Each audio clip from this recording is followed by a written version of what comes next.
guys, you were talking earlier also about, mass shootings aren't a big deal, or there's like not a lot of gun deaths, but what's the right amount of gun deaths, I guess, is because and I know it's kind of a trap question because obviously the answer is 0, but I just don't understand the logic of,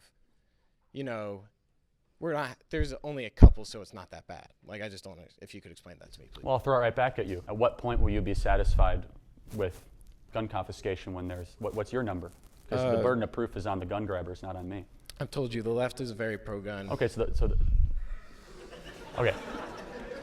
Can you laugh because you can you don't say know that the again? definition of Like, leftism. really, the left is very pro-gun?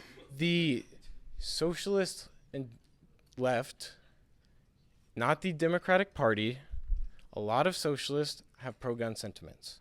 In Venezuela, do they have the right to bear arms? And did Mao allow people to have guns? Regimes are, populist, and they just kind of say whatever the people want. Is the Democratic People's Republic of Korea really democratic? No.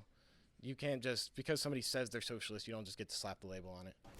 You denounce every evidence of socialism we have, but you cannot produce one. So therefore, I can only judge that which I see.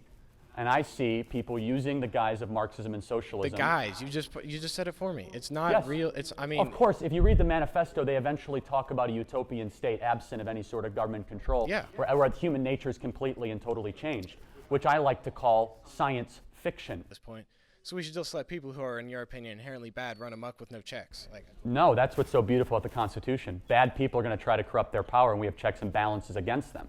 So you just said something I never said. That's why we have an electoral college. That's why we have a House of Representatives. That's why we have a Supreme Court. That's why we have 3 branches of government. That's why the states created the federal government. That's why if a president gets out of power, he can be impeached and removed of office. That's why if a Supreme Court justice gets corrupted, he can also be impeached. That's why a senator used to be able to be recalled by the states. That's why that if someone ever tries to corrupt their power, the Founding Fathers found levers to be able to remove them immediately because they knew people sucked. And they wanted to be able to get rid of them quickly because they said consensus amongst those who are being governed is more important than the people doing the governing.